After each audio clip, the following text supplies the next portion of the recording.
I'm holding my breath to make sure it's compression. All right, so, and I think as a class, most people are holding their breath, hoping it crashes on me. So we have tangent x minus tangent y is equal to the sine of x minus y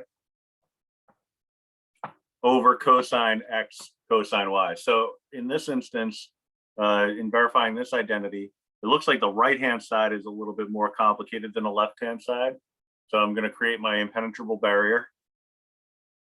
And I'm going to use my sign difference identity, which we wrote down a few times last class, but I'll write it down again.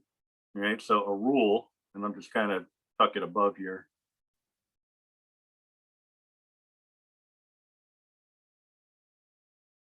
Sine of A minus B is equal to sine A cosine B minus cosine A sine B. All right, so that's a rule that we're going to apply in this situation with the A and B values being x and y respectively. Now, it doesn't always work out that it's this cut and dried in terms of a substitution, but this is kind of nice because we're replacing every A in this formula with an x and every B in the formula with a y. So it's just a matter of rewriting. So this on the right-hand side becomes sine x cosine y minus cosine x sine y.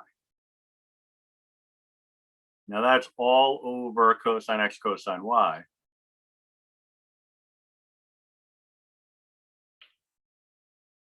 Now this looks like the result of having gotten a common denominator, in that at some point it was two separate fractions, and somewhere along the line somebody got a common denominator, put the two fractions together, and came up with this mega fraction. Right, so I want to undo that. Okay. And in doing so, I should get to something that would allow us to simplify and hopefully end up with tangent x minus tangent y. All right, so what I'll do is I'll split the fraction by the minus sign. So it becomes sine x cosine y over cosine x cosine y minus cosine x sine y over cosine x cosine y.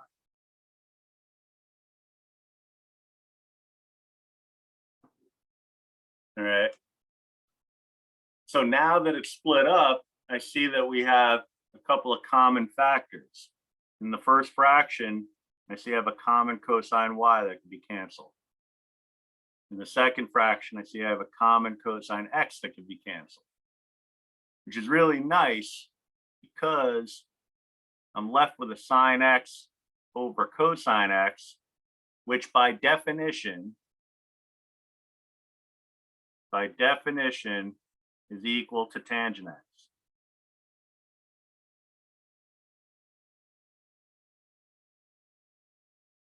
Or in the right-hand fraction, I'm looking at sine x, or I'm sorry, sine y over cosine y, the same relationship. By definition, that's tangent y, which happens to be what we're looking for. The left-hand side is tan x minus tan y. We just got the whole right-hand side to be equal to that. And so therefore we have proved what needed to be proved.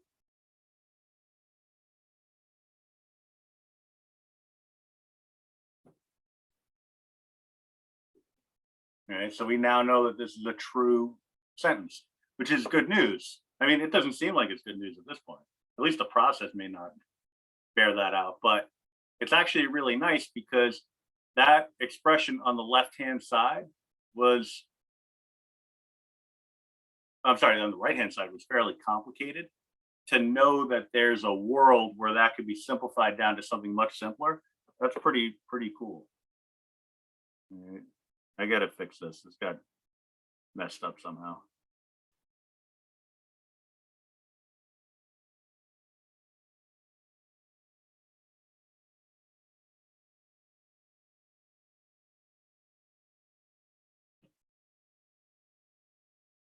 There we go. Now, for number 6, we have secant 2x, and then the right-hand side is just crazy looking. Right. Now, there are rules for secants. If you go way back to the beginning of that formula sheet a couple pages earlier, you see that there's some rules that involve secants, but we also know that we don't have to worry about rules that don't involve sines and cosines, because we could always convert over to sines and cosines. Now, the left-hand side looks like a double angle. I mean, it definitely is a double angle because I see the 2 in front of x. But the right-hand side looks more complicated. Okay, so that's where we're going to focus our attention, the right-hand side. Okay, so another instance where it makes more sense to live on the right-hand side. I'm going to shrink this down a smidgy.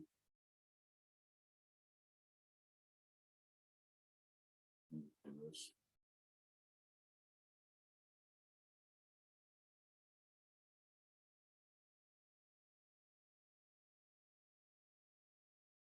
So secant squared x, that's the same as saying 1 over cosine squared x, right? But, and that's Professor, yeah, is that also the same thing as saying secant x squared? correct. Okay. Yeah, that's what I was going to talk about right now, because secant of x is the same as 1 over cosine x.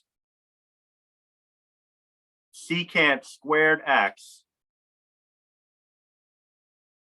is the same as saying secant of x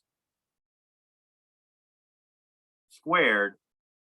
And if we know that secant of x is the same as 1 over cosine of x, then by direct substitution, I would get 1, well, make that, keep that black, 1 over cosine x as a quantity squared would be equal to 1 over cosine squared x. All right, all this side work you wouldn't have to show. I'm just doing this so that you see the transition, the relationship. All right, so this is, I'll just call it side work. But it's the kind of thing that before too long you start taking for granted. You know, it's just when trig is such a new and novel thing, nothing seems like it'll ever be the kind of thing that you'll be able to take for granted.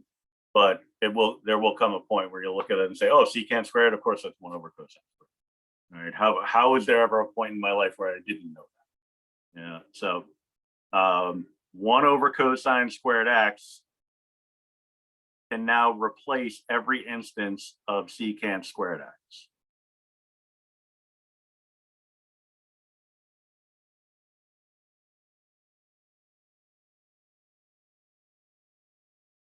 All right, so this is a out of the frying pan into the fire situation, because you look at what we started with and it doesn't look much nicer now than it did before, but sometimes it has to get a little uglier before it gets a little bit cleaner, a little messier before it gets cleaner. Okay. So that 2 can be thought of as a 2 over a 1, which means within the denominator of this complex fraction, we have a difference between 2 fractions. So what I'm going to do is get a common denominator.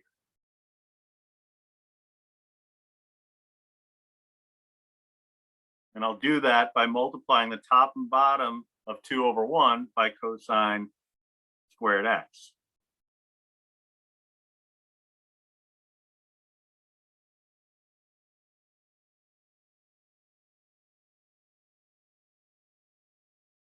So then I would get 1 over cosine squared. That part is going to stay the same for at least another couple of minutes. Over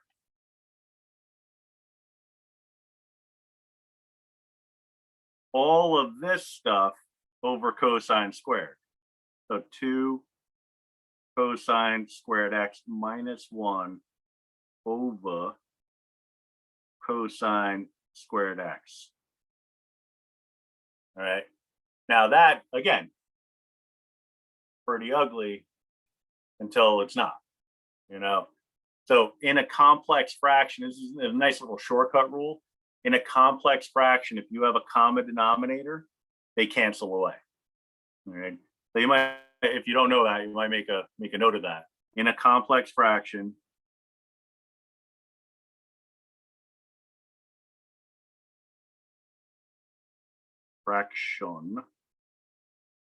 common denominators cancel.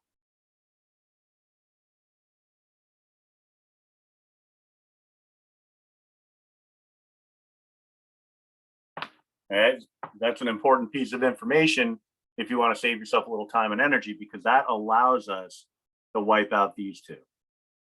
It's also the case, but it's irrelevant in this situation, that in a complex fraction, common numerators cancel. Right?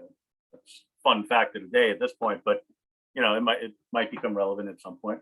By the way, in case you missed it, a complex fraction is just a fraction over another fraction. Right? So what you see here is a complex fraction because you have one fraction here over another fraction here. Right? So numerically, a complex fraction could be something as simple as like 1/4 over 1/2. That's a complex fraction. All right. But they do simplify. All right? Usually by keep, change, flip. But if you notice that there's a common denominator, you just wipe them out. Right? Little time saver. So we have 1 over 2 cosine squared x minus 1. Now, we talked about this last time. This is actually a rule.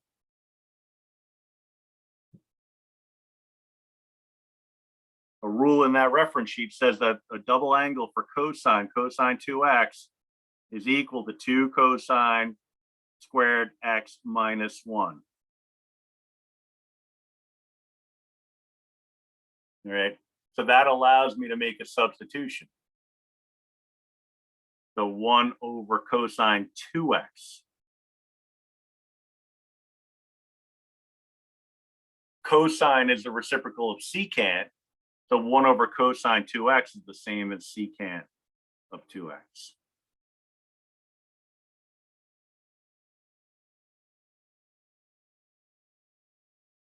And so now we have our proof.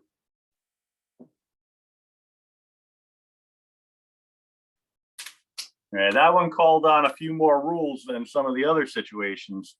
You know, that's not overly typical. You know, we had to, I mean, in this case, the side work up here, that's something, like I said, that'll become second nature before too long. This is an algebraic process, so that wasn't really much of an issue. But getting it over into cosines and then recognizing that there was a double angle rule for secant at work here, that was the crux of the whole thing.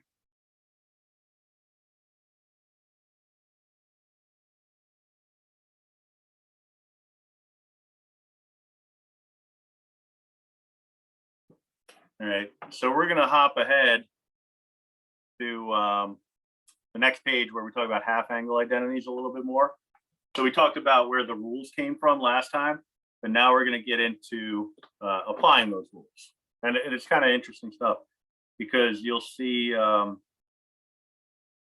some really funky looking answers, but they're also they're pretty interesting when you think about it. All right. So the next page, you might remember that we tackle, I'm trying to keep the work for number 6 on the screen for as long as possible. Right. We talked about cosine of 105 degrees. Now, we did that using a sum or difference identity. We chose a sum identity. You could also do it with a half angle identity. Half angle identity for cosine can be found a couple pages earlier, a few pages earlier, bunch of 1,000 pages earlier. Page 47, these are the functions of the half angle.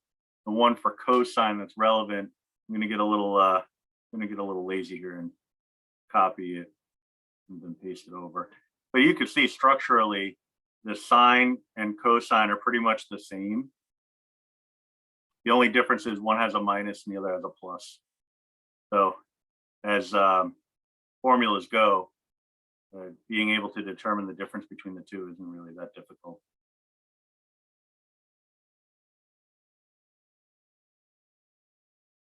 So getting a little cute here. That going gray business there, I don't know how I feel about that.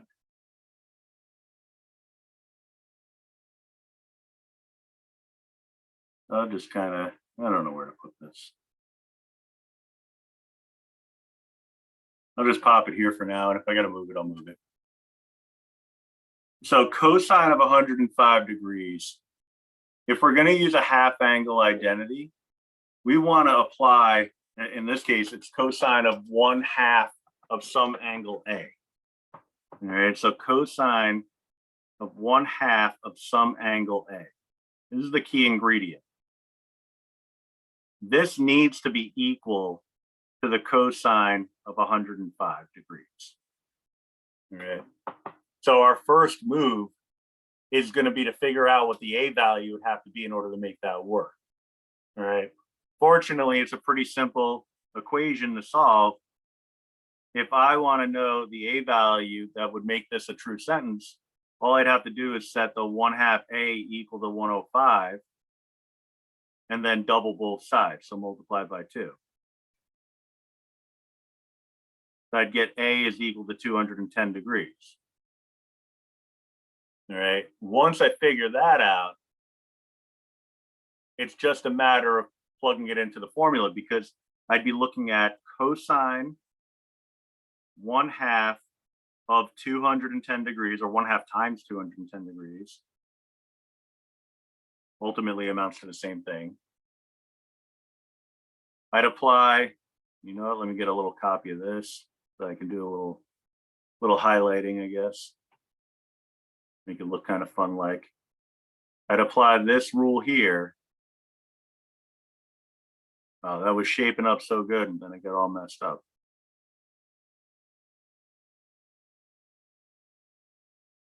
All right. So this is my A value. Everywhere I see an A in this expansion, I'm going to replace it with a 210. Fortunately, it's only the one place. So I'm going to have a plus or minus.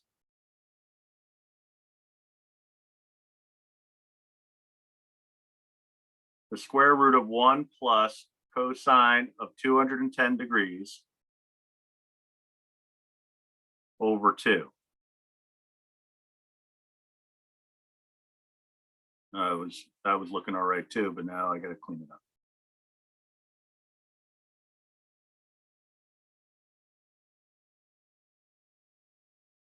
All right, so plus or minus the square root of 1 plus cosine of 210 degrees over 2. Now, the plus or minus, when we're dealing with radicals and getting solutions that way, like in quadratics, most of the time it means that we take both answers, the plus and the minus. But in the case of trig, you can't have a ratio that's going to be both positive and negative at the same time. So what's happening here is I have a 105 degree angle. That's the one that we're interested in, because ultimately we're trying to find the cosine of 105 degrees. If I plot that, 105 degrees is going to put me in the second quadrant.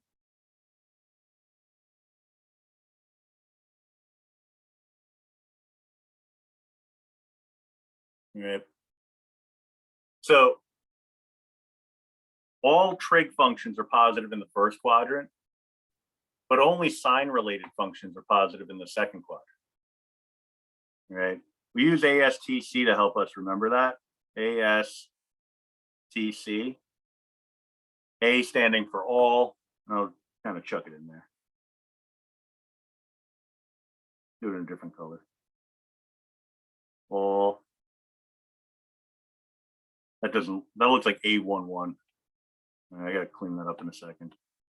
I'm trying to make the font a little smaller for the rest of the words, so the acronym kind of stands out a little nicer. Try that a little bit better. It still looks like an A11, but just remember that it stands for whole.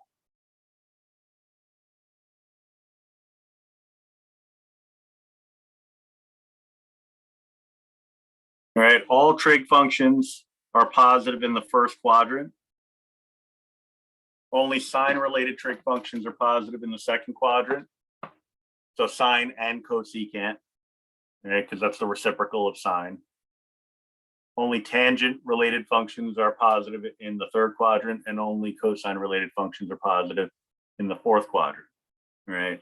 So 105 degrees falls in the second quadrant where only sine-related functions are positive, right? This is a cosine function, right? So that means that our answer here, we'd have to assume a negative. So this would collapse down to just a negative.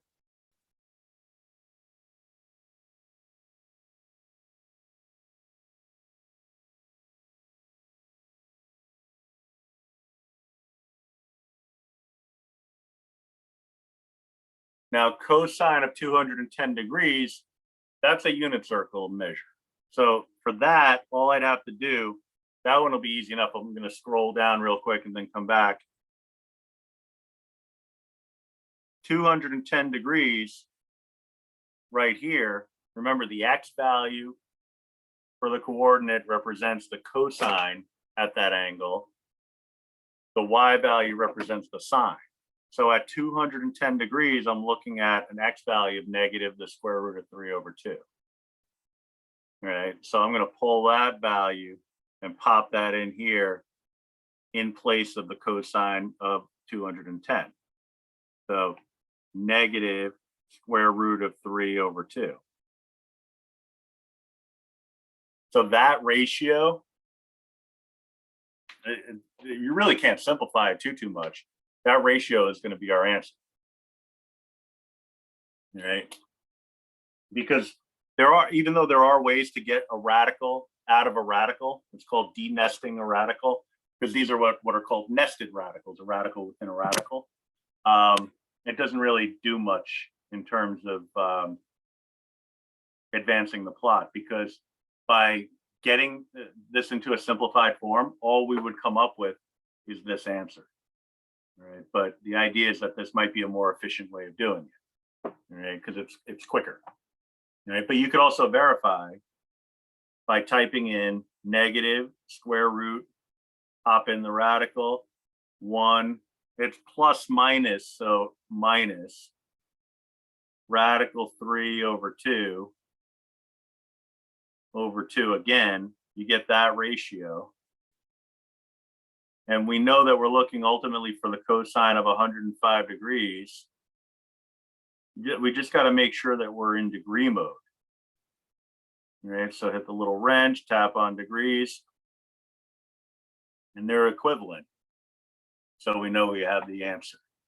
Not pretty, but it's the correct answer. Right, and there, like I said, there are ways to simplify it, but that's not really the point of all of this. Right. So the next one, sine of 75, same general idea. I want to apply a half angle identity for sine. So I would say sine. No, actually, this is fine. Sine of 1/2 A has to be equal to the sine of 75. So that means 1/2 A has to be equal to 75, which in turn, if I multiply both sides by 2, just like I did for the previous one, previous being the word of the day, previous,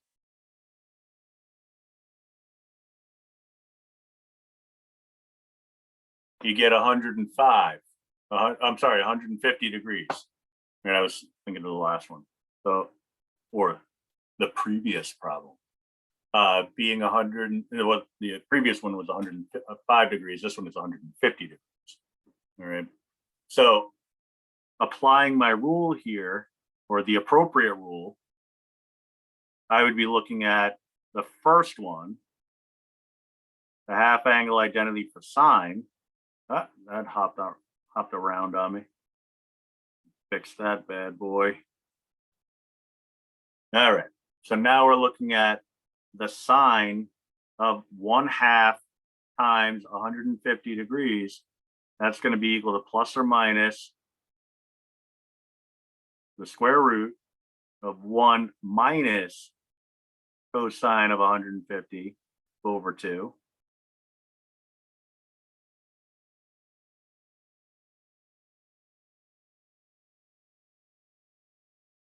All right, 1 minus cosine of 150 over 2.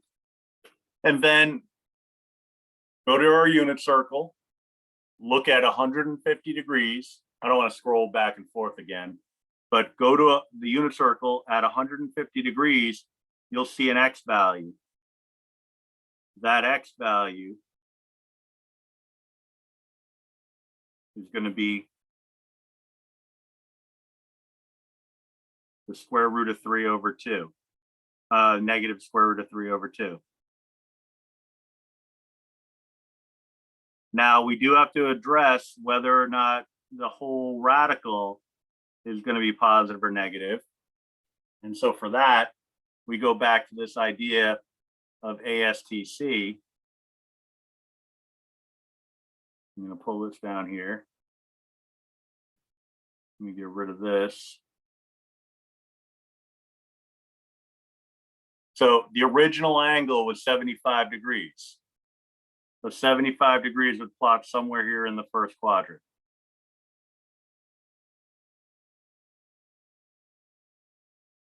All right. In the first quadrant, all trig functions are positive. Sine, cosine, tangent, cosecant, secant, and cotangent. All of them are positive.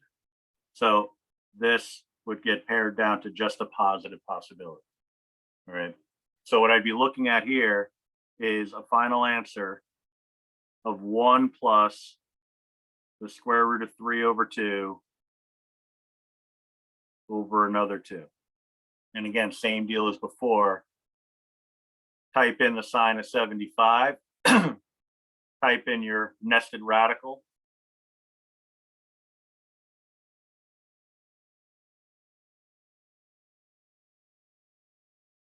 They're the same, so we're in good shape. We're off to the races here.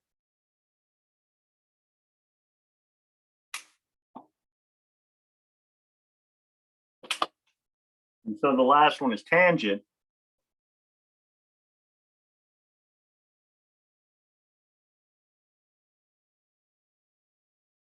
So for this one, we're looking for, and it's going to be the same, a similar setup anyway.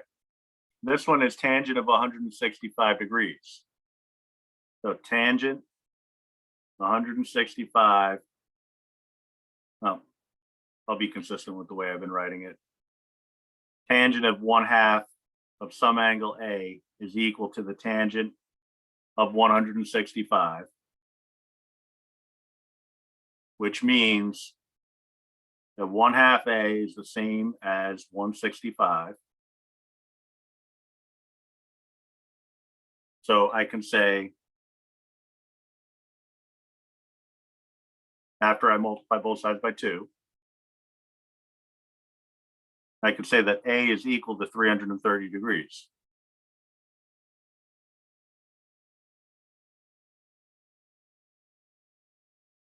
So then tangent of 1/2 times 330 would be equal to, so now I'm going to apply this rule.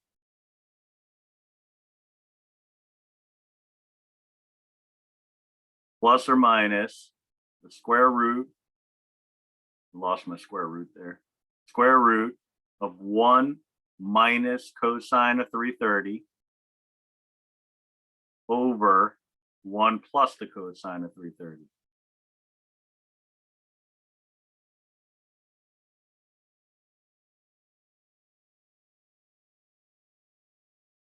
All right, so we go back to our ASTC. All trig functions are positive in the first quadrant. Only the sine-related functions are positive in the second quadrant. Only the tangent-related functions are positive in the third quadrant. Only the cosine related functions are positive in the fourth quadrant. All right, my original angle here is 165 degrees. 165 degrees plots in the second quadrant. Only the sine related functions are positive. All right. So tangent related functions would then be negative.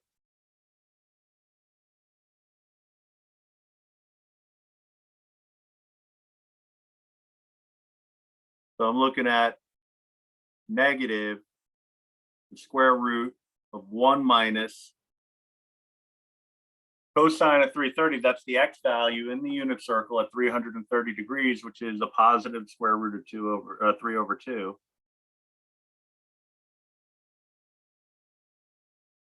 But there's a negative built in, so it's going to be 1 minus the square root of 3 over 2. And on the bottom, it'll be 1 plus the square root of 3 over 2.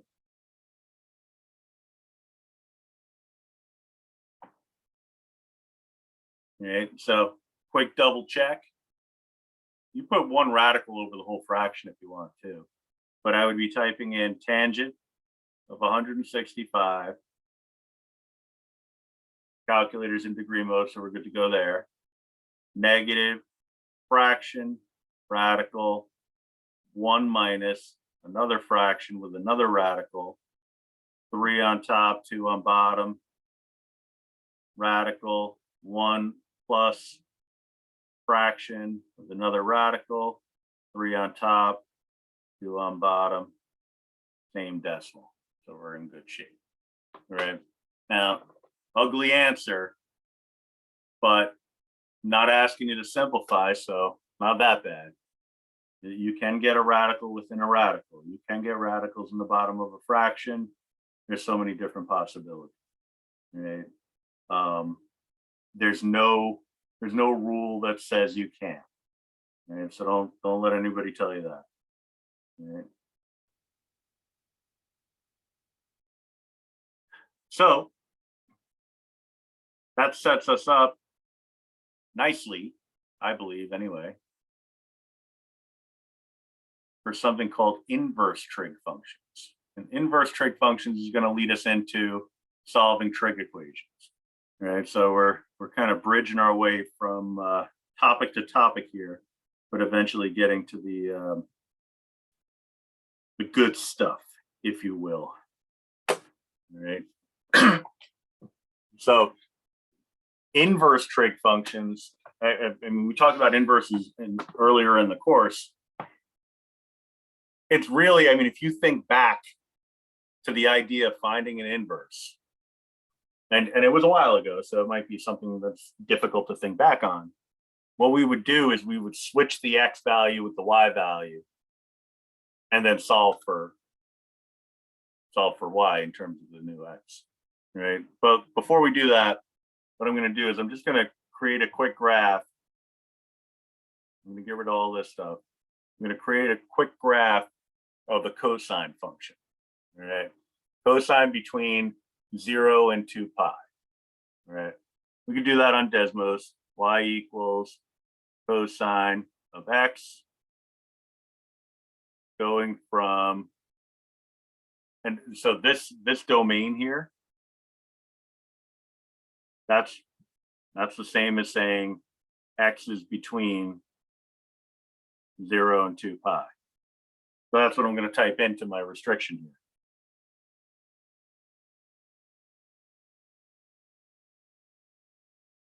All right. Now you see this little funky sliver of something that doesn't look at all like a cosine graph. That's because I still have my calculator in degree mode. All right. So I tap on that little wrench, hit radian. If you come up with a graph that doesn't look like a trig function, when you type in a trig function, you're in the wrong mode. All right. So this is what my graph ought to look like. Now, we can drag along and get some points to plot, but we really only kind of want the convenient ones.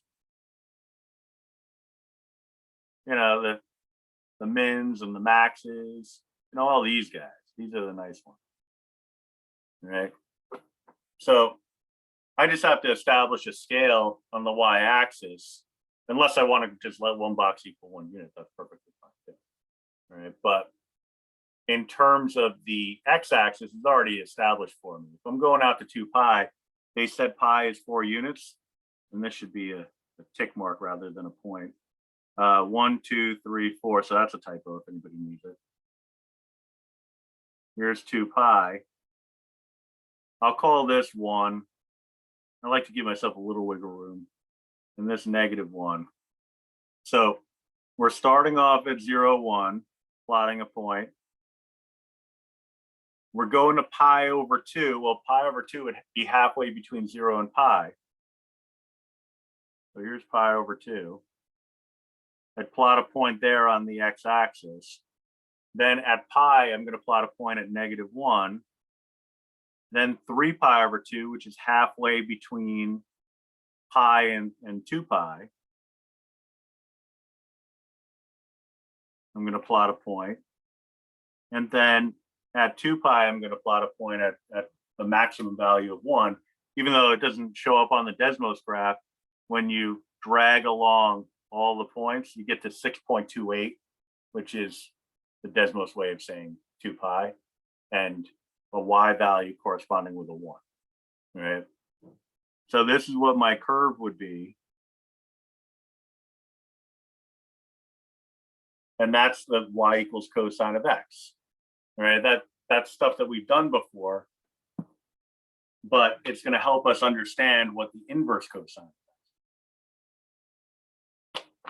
So to find an inverse, remember, we have y equals cosine of x. To find the inverse, we take the x, or the y, and switch it with the x. We're switching the two variables.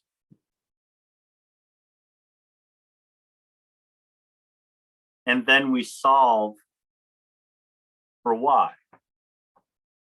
All right. Now, because this is cosine as a function of y, it's not like I can just divide both sides by COS. All right. That's not how it works, because it's notation. It's like, I'm going to erase this immediately in a sec, but if I had something like f of x is equal to x squared, that's function notation. I couldn't then just say, okay, I'm going to divide both sides by x and say f is equal to x. That's not how it works. All right. Oh, I just x'd out something important. Well, that's not good. Deal with that later. So same idea here. Cosine takes on the role of like f of x. Right? It's not something that could just be canceled out. But what we can do is invert it. Right? And the inversion is involving this notation right here, this -1 power. All right? By raising cosine, and it's not really raising it, it's weird notation. By using this notation, we're saying that this means the inverse of cosine. So what we do is we take the cosine with that -1 superscript, and we apply it to both sides of the equation.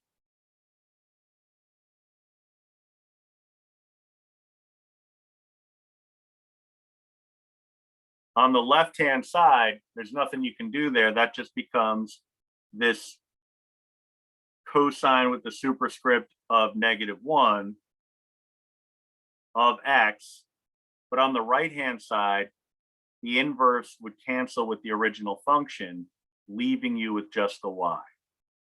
Right? That's a weird, quirky bit of notation, but I can tell you that's the equivalent of saying, for example, if I have y equals f of x. So for example, y is equal to some function of x.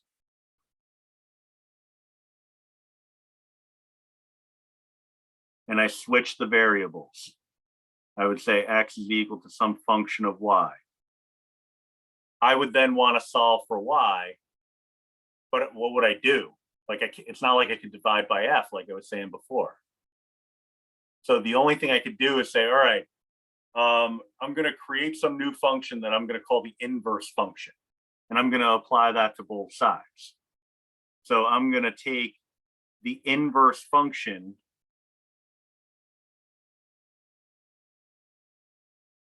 of this side, and then also take the inverse function of this side. On the left side, it just becomes inverse function of x. On the right-hand side, it just becomes y, because the f inverse and the f itself would cancel away. Right? This is the same idea.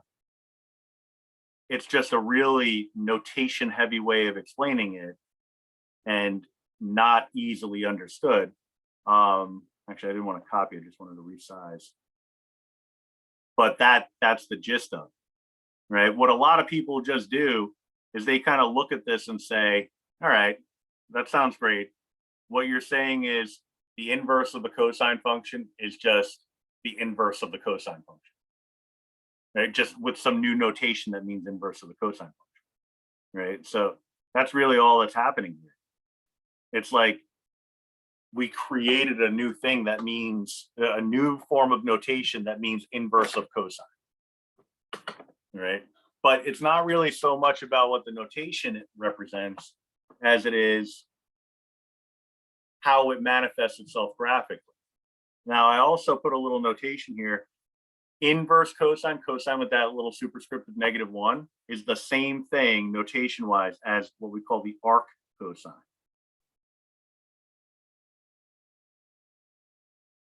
Right, and there's a justification for that, but we have to learn more about trig in order to understand that. Right, so that comes later. So this is telling me to graph the arc cosine of x on the interval of -1 to 1. Well, they're like, well, we barely understand this notation. How on earth are we going to create the graph? Well, that's a pretty valid point. So what I would say is, why don't we forget about the notation for a second and just go by what we know about inverses? When we graph an inverse, what we do is we take the coordinates and swap them. Right? So here I have coordinate x comma y, specifically 0, 1. So I'm going to take that ordered pair 0, 1, and I'm going to swap the x coordinate with the y coordinate.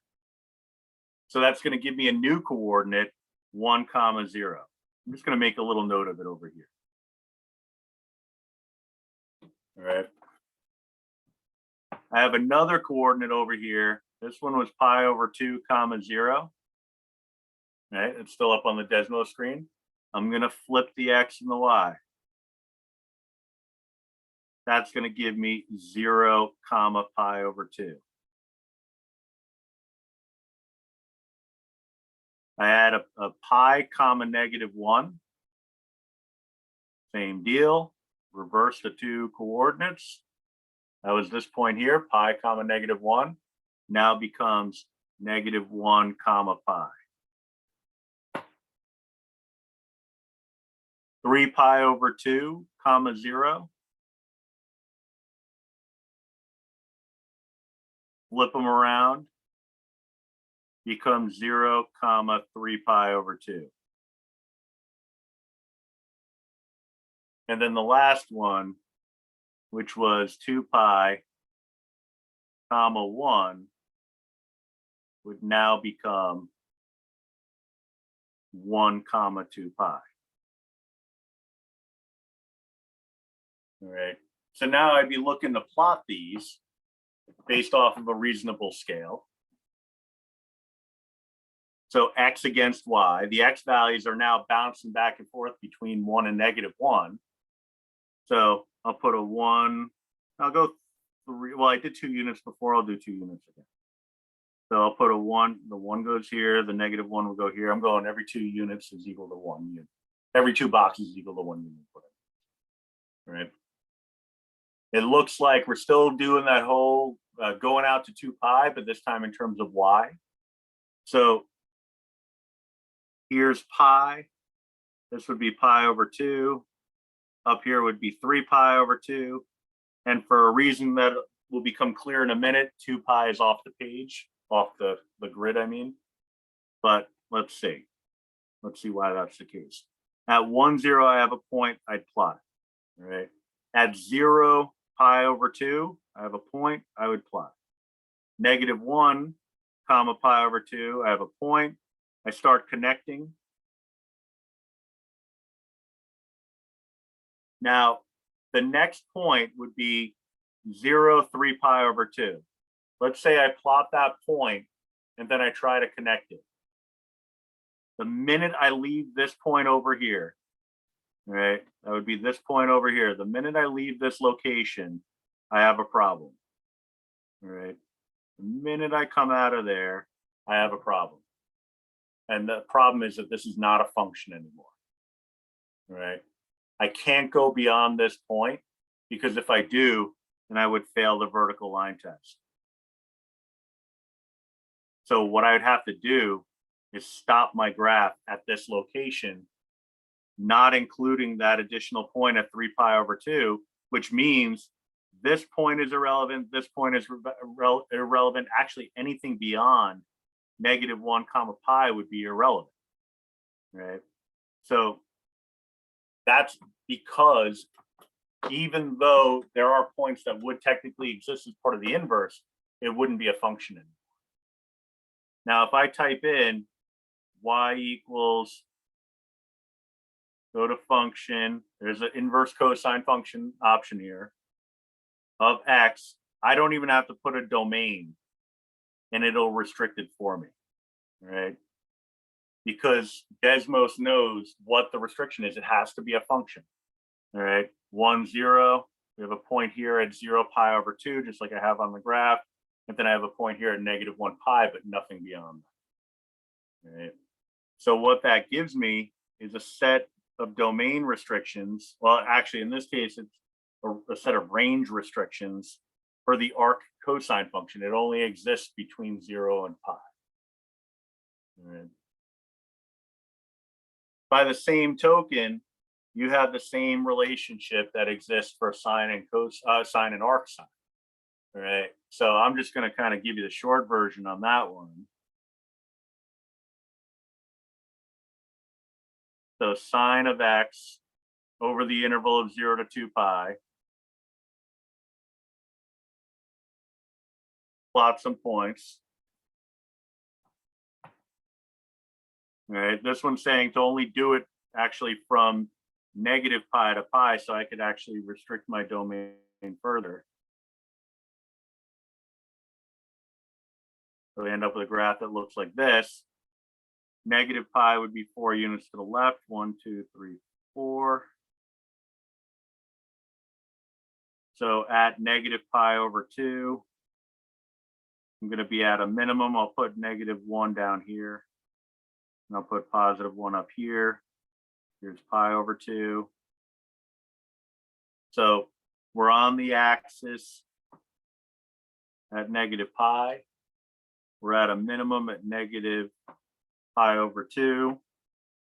And just tap on points. Really nice how that works out. Back at the midline at 0, back to the max, and then back to the midline. Nice smooth curve. Now, when I graph the arc sine function,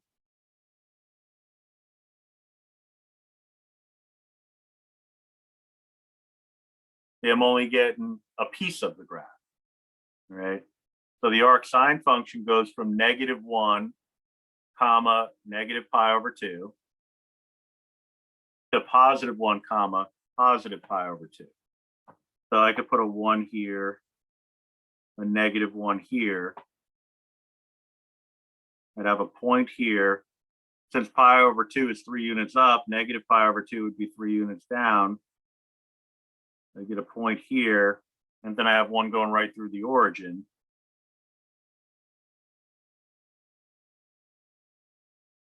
You see, I have 3 points that made up this graph. I'm kind of looking at this the other way. -1,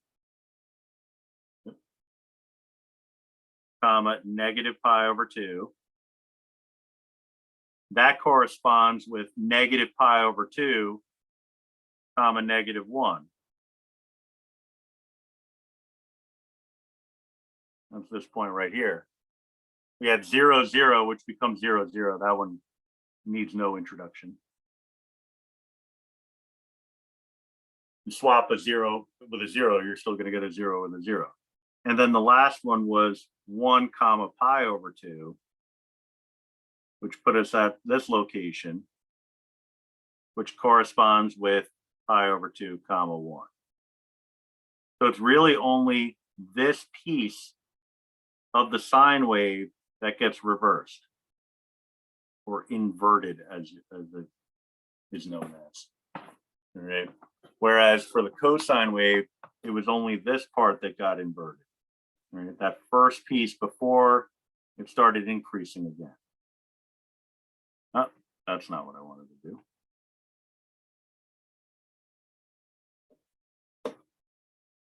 All right, but that speaks to why the restriction on the range for the arc sine is negative pi over 2 to pi over 2. All right.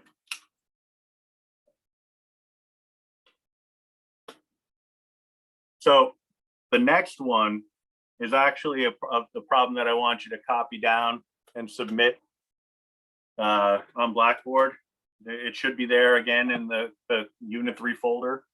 The check for attentiveness number 3. We're not going to do this every class. I'm just kind of in a groove right now. I kind of, honestly, I've liked the way some of your notes have looked. Actually, most of your notes. Right? Doing a nice job there. So it's like, oh, let's just do it one more time. Right? And besides, you're getting free points out of it. So how could this be a bad thing? But this is also a pretty important. Which one are we doing now? The next one. The one I'm about to do.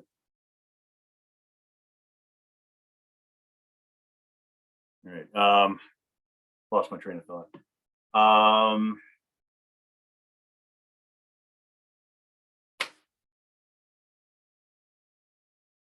I forget.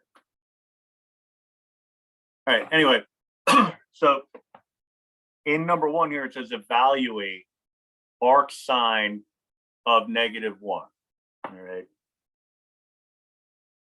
So for this one, and again, this is the one we're submitting. Do you mean -1/2? Yeah. Thank you.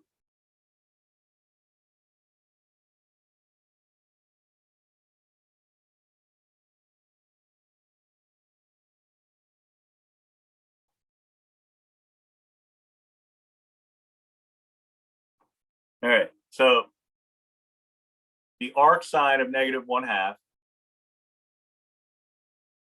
we're looking at applying this relationship, the thing that we just discovered, having to do with the graph of a sine wave compared to the arc sine. All right. Now, we know that under normal circumstances, x would be equal to, I'm sorry, y would be equal to the sine of x. All right. So what we're doing is we're finding the inverse of that. All right. So we're looking at the arc sine of x, or of some number giving us a result. But the thing is, without having a context, without understanding what each number within an expression represents, it doesn't really tell us much of anything. So in y equals the sine of x, right? So ordinary sine function, the x value represents the angle. The y value represents the ratio. All right. But then we switch the x with the y.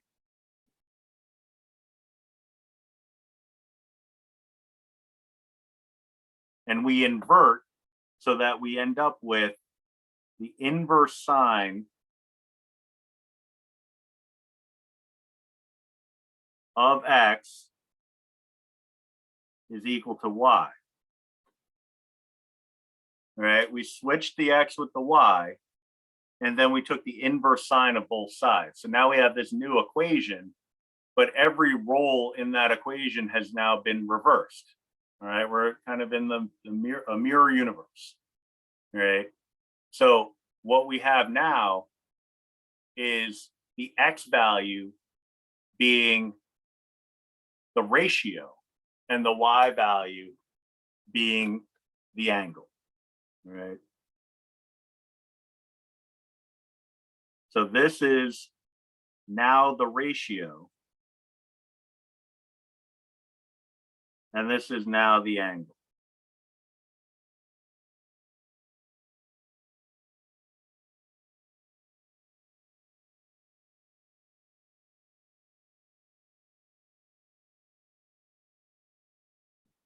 So when I see something like arc sine of -1/2, what this is really telling me to do is find the angle corresponding with the ratio of -1/2.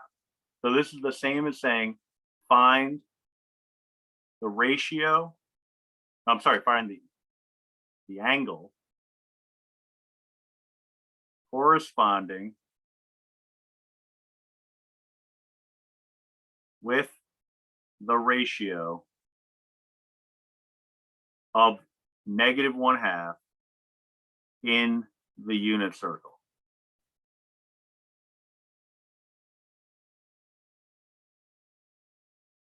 All right, but the notation here is very important.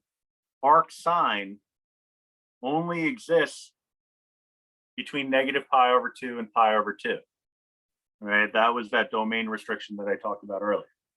All right, so note we have this restriction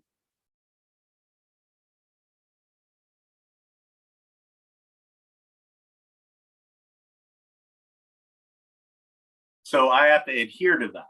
I got to be looking for a ratio in the unit circle of -1/2. But then on top of that, I have to make sure that I'm living only in the interval of -π/2 to π/2. Right? So we're going to have to go back to the unit circle. All right, I'll come back to this in a minute. So go into our unit circle. -π/2 for the sine function. That happens in two instances. It happens here. Let's see if I can do a screenshot. Looks all right. All right, so I have that one. I'm going to just drag it down and put it somewhere. Just like last time, you're not going to have to draw this out. This is just for reference. But I'm going to put it here just so I can point to it. And then another instance where the x value, I'm sorry, the y value is a -1/2, happens at 210 degrees.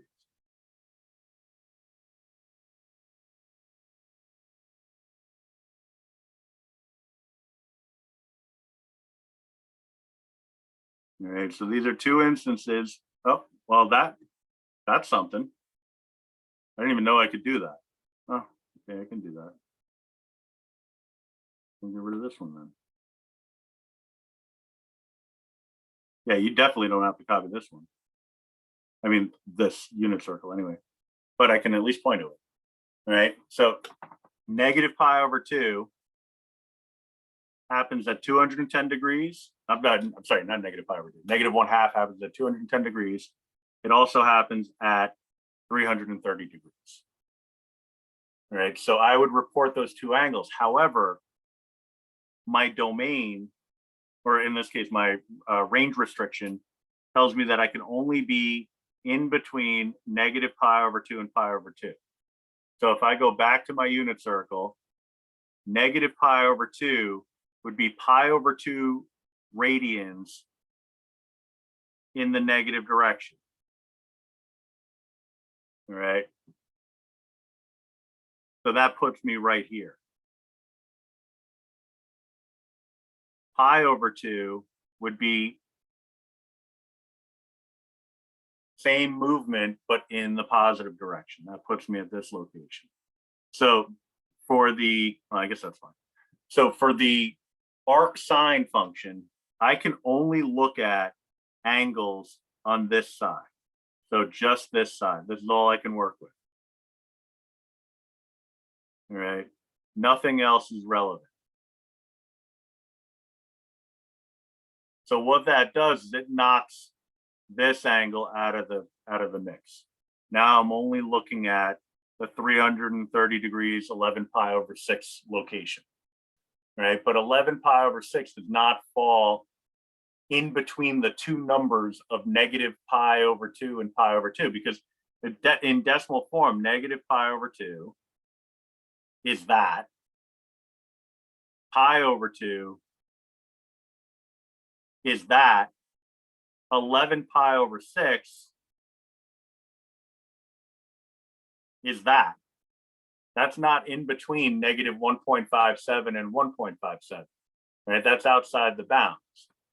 So what I would have to do is think of this as some other coterminal angle, right? 11 pi over 6 is really the same as a pi over 6 movement, but in the negative direction. This would be the same as negative pi over 6. The idea is that, you know, what's another way that I can get to 11 pi over 6? This location, I can get to this location instead of going around this way. I can get it by starting off at 0 and just going backwards a step. That one step would be consistent with the pi over 6, right? So what we would say here, in order to kind of put the final touches on our solution, is we would normally conclude that we were looking at a 7 pi over 6 or 11 pi over 6. But the 7 pi over 6 is outside of the range, so we would disregard that, right? The 11 pi over 6 is the same as negative pi over 6, and so that would be our solution, or our final answer anyway. All right, so negative pi over 6, or you could say negative 30 degrees. It depends on what form you're putting your answer, right? Like I said, you don't need the unit circle, but what you have in the gray box here is what we need. All right.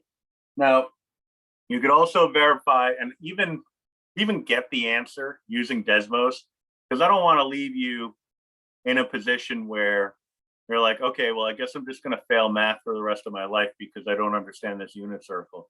You can still get stuff right, and that'll buy you time until you develop mastery with the unit circle.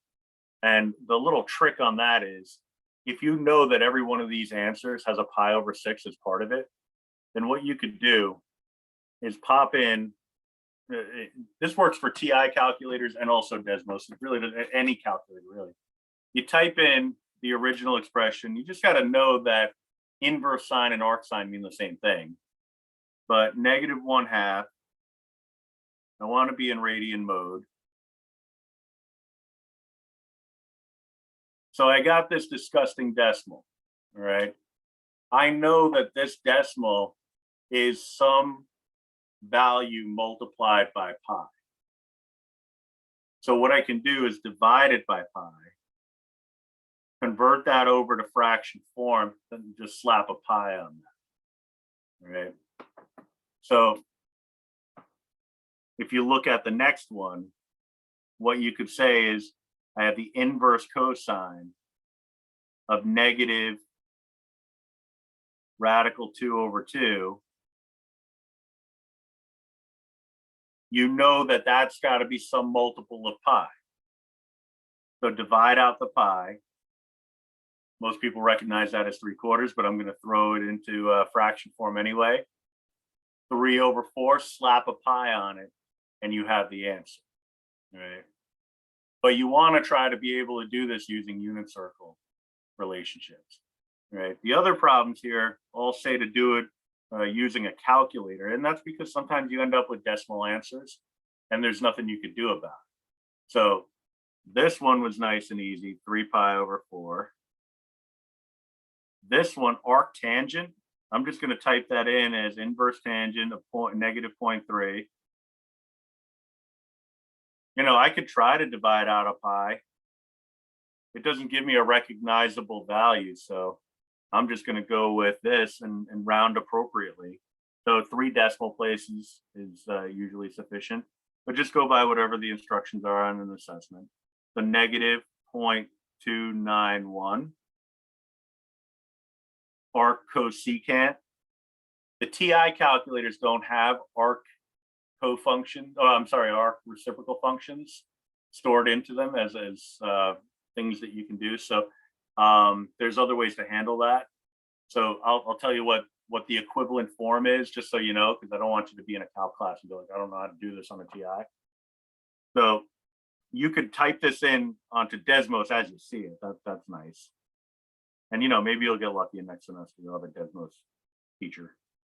But I wouldn't hold my breath on that. Right.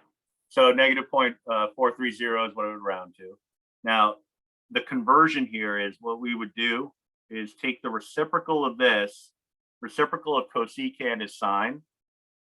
So I would take the reciprocal of the function, but then also the reciprocal of the ratio. Right, and you'll see that that gives you the same value. So basically, flip the function, but also flip the ratio. Oops, that's a little too. Do you want us to show all this, or does it No, not no, matter? just the gray box. Okay. So inverse cotangent of 3.322.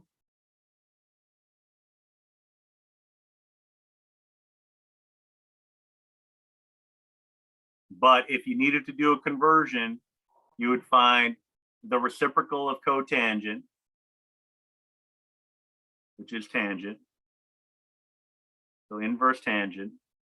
And then the reciprocal of the ratio, which would be 1/3.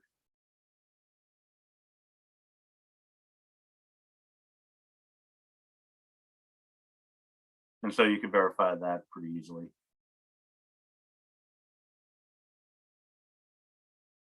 All right, you see that they're equivalent. All right. Originally, I was going to do some tech assignment stuff tonight, but I think that this is probably enough. And besides, the tech assignment involves solving trig equations, so it actually ties in a little nicer with the lesson next class. So this is where we're going to leave it for this evening. So if you have any questions, stick around. Otherwise, enjoy the remainder of the evening, and I will see you next week. Today's Wednesday, right? Yeah.